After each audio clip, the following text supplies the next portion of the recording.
ये सर्टिफिकेट जो आप देख रहे हैं ये रशियन लैंग्वेज में लिखा है। आप लोग सोच रहे हो कि मैं ये सर्टिफिकेट आपको क्यों दिखा रहा हूँ रशियन लैंग्वेज का, क्योंकि इसमें जो नाम लिखा हुआ है, जिस नाम पे सर्टिफिकेट बना है वो नाम है अमित कुमार। ये नाम इंडियन है लेकिन जिसके नाम पे सर्टिफिकेट बना है ये नेपाली है। इसमें लिखा हुआ है कि इस आदमी ने, अमित कुमार के बंदे ने रशियन आर्मी के साथ एक कॉन्ट्रैक्ट साइन करा है 16/5/2023 से 15/5/2024 तक का, कि वो इतने से इतने टाइम तक रशियन आर्मी में सर्विस देगा। इसी तरीके से कई सारे नेपाली यूथ जो है, नेपाली नौजवान जो है वो रशियन आर्मी को ज्वाइन कर रहे हैं। अब वो क्यों रशियन आर्मी को ज्वाइन कर रहे हैं और ऐसे कितने नेपाली हैं जो रशियन आर्मी को ज्वाइन कर रहे हैं जबकि इनको नेपाल की गवर्नमेंट ने अनुमति नहीं दी है। नेपाली गुरखास थे जो इंडियन आर्मी में ज्वाइन होते थे, उनका रिक्रूटमेंट इंडियन आर्मी में क्यों नहीं हो रहा है? यही रीजन है जिसकी वजह से नेपाली लोग रशियन आर्मी में जाके ज्वाइन कर रहे हैं। इन्हीं सारी चीजों के बारे में बात करेंगे इस वीडियो में।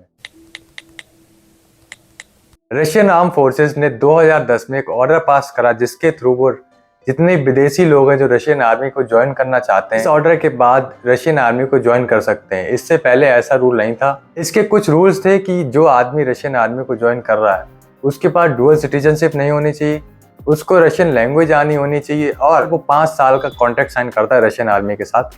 मेनली जितने फॉरेन नेशनल्स है वो कॉन्ट्रैक्ट बेस पे ही रशियन आर्मी ज्वाइन करते हैं।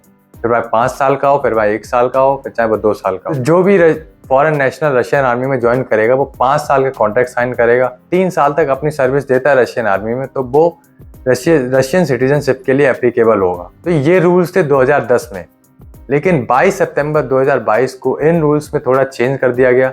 5 साल के टेन्योर को 1 साल कर दिया गया, लेकिन बाकी सारी चीज़ें सेम रहीं कि रशियन लैंग्वेज आपको आनी होनी चाहिए, डुअल सिटीजनशिप नहीं होनी चाहिए आपके पास। लेकिन 2023 में 16 मई को, कुछ दिन पहले, रशियन आर्मी ने सबसे बड़ा चेंज करा। कोई भी फॉरेन नेशनल जो फिजिकली फिट हो और जो रशियन आर्मी को ज्वाइन करना चाहता है वो आ सकता है। वो 1 साल के बाद रशियन सिटीजनशिप के लिए अप्लाई कर सकता है और उसको रशियन लैंग्वेज आना भी कंपलसरी नहीं है। रशियन लैंग्वेज आप लोग जानते हो कि सबसे हार्ड लैंग्वेज है पूरी दुनिया में। इसकी वजह से उसको सीखना बहुत ज़्यादा मुश्किल है। तो सबसे बड़ा बैरियर था कि रशियन लैंग्वेज आनी होनी चाहिए, वही उन्होंने हटा दिया और 1 साल के कॉन्ट्रैक्ट पे आप रशियन आर्मी को ज्वाइन कर सकते हो। इससे नेपाली यूथ था वो बहुत ज़्यादा अट्रैक्ट हुआ और कई नेपाली वहाँ रशियन आर्मी को ज्वाइन करने के लिए पहुँच गए। नेपाल प्रेस करके न्यूज़ एजेंसी है जिसने 2 आदमियों से बात करी जिन्होंने रशियन आर्मी को ज्वाइन करा।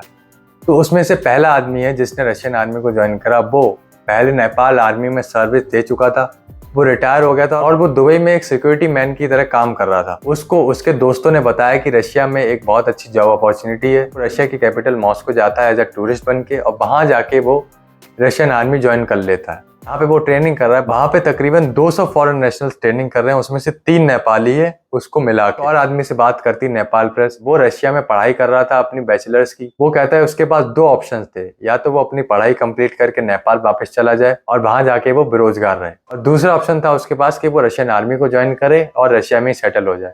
तो उसने दूसरा ऑप्शन चूज करा। क्यों? उसका कहना है कि वो ट्रेनिंग के ही टाइम पे हमें 50,000 नेपाली रुपये के इक्विवेलेंट उनको तनख्वाह मिलेगी, ट्रेनिंग के टाइम पे स्टाइपेंड मिलेगा, जो तकरीबन इंडिया के 30,000 रुपये हो जाते हैं। यानी आज आप ट्रेनिंग कर रहे होगे तभी आपको 30,000 रुपये मिलना शुरू हो जाएंगे। तो ये अच्छी बात है नहीं? ट्रेनिंग करो, उसके बाद 1 साल की जॉब करो, जिंदा बच गए तो ठीक है।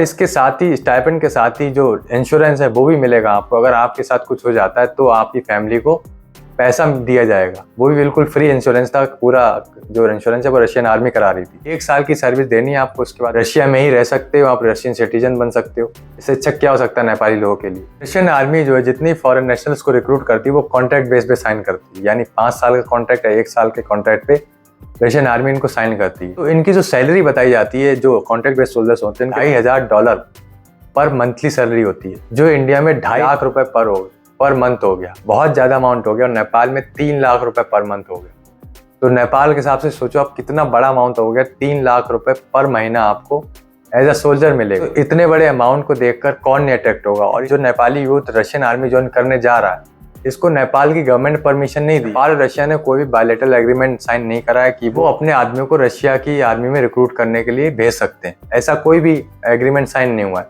जो भी आदमी जा रहे हैं वहाँ रशियन आर्मी को ज्वाइन करने, वो अपनी जिम्मेदारी पे जा रहे हैं, ऐसा सरकार ने कह दिया है। कि लेकिन इंडिया और ब्रिटेन के साथ नेपाल का बायलैटरल एग्रीमेंट है जो तकरीबन 200-150 साल पुराना है, कि वो नेपाली गुरखास हैं, आप जानते होंगे कितने पावरफुल लोग होते हैं, उनको इंडियन आर्मी और ब्रिटिश आर्मी में रिक्रूट करा जाता था। लेकिन इस साल से नेपाल ने वो भी बंद कर दिया। ऐसा क्यों करा? आप लोग जानते हो कि पिछले साल इंडिया की डिफेंस मिनिस्ट्री ने एक नया स्कीम लाई थी, अग्निपथ स्कीम, जिसके थ्रू क्या था कि आप 4 साल मिलिट्री में सर्विस करोगे, उसके बाद आपको रिटायर कर दिया जाएगा और आपको कोई भी पेंशन नहीं मिलेगी। इसकी वजह से नेपाल ने इस रिक्रूटमेंट को, इंडियन आर्मी में नेपाल के लोगों का रिक्रूटमेंट रोक दिया। क्यों? ये कहते हो कि ना हमें इसके ऊपर अभी क्लैरिटी नहीं है कि ये कैसे होगा और हम अपने लोगों के लिए जॉब सिक्योरिटी चाहते हैं, और वो इंडियन आर्मी जो है वो प्रोवाइड नहीं करा पाएगी इस स्कीम के बाद। एक रीजन भी बताया जाता है नेपाली यूथ का रशियन आर्मी ज्वाइन करने। इंडियन आर्मी की इस स्कीम की वजह से नेपाली यूथ जो है वो रशिया जा रहा है और अपनी जान को खतरे में डाल रहा है। इंडिया और नेपाल की दोस्ती पे असर क्या पड़ रहा है? नेपाल की दोस्ती वैसे ही कुछ ठीक सी ही है, कोई बहुत ज्यादा अच्छी नहीं है।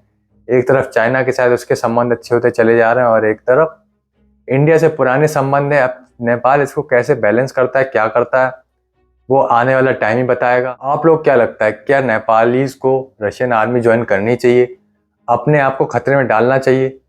पिछले साल आप लोगों ने न्यूज़ सुनी होगी कि नेपाली यूक्रेन आर्मी को ज्वाइन कर रहे हैं, उनकी तरफ से लड़ेंगे। अब न्यूज़ आई है कि वो रशियन आर्मी में ज्वाइन कर रहे हैं। तो इतनी दूर जाके जो भी वॉर कंट्रीज है वहाँ पे जाके अपनी जान को खतरे में डाल रहे हैं, क्या ये सही है या नहीं है? कमेंट बताइए। और इस तरीके से ग्रोथ होती रही तो पता नहीं कब ये मोनेटाइज होगा, कब कहाँ जाएगा। अगर आपको वीडियो अच्छी लगती है तो शेयर भी कर दीजिएगा। पुरानी वीडियोस देख लीजिए, वो अच्छी लगती है तो शेयर कर दीजिए। और ऐसा कंटेंट आप लोगों को पसंद आता है तो प्लीज़ चैनल को सब्सक्राइब करिए और इस वीडियो को लाइक करिएगा। प्लीज़ सब्सक्राइब कर देना।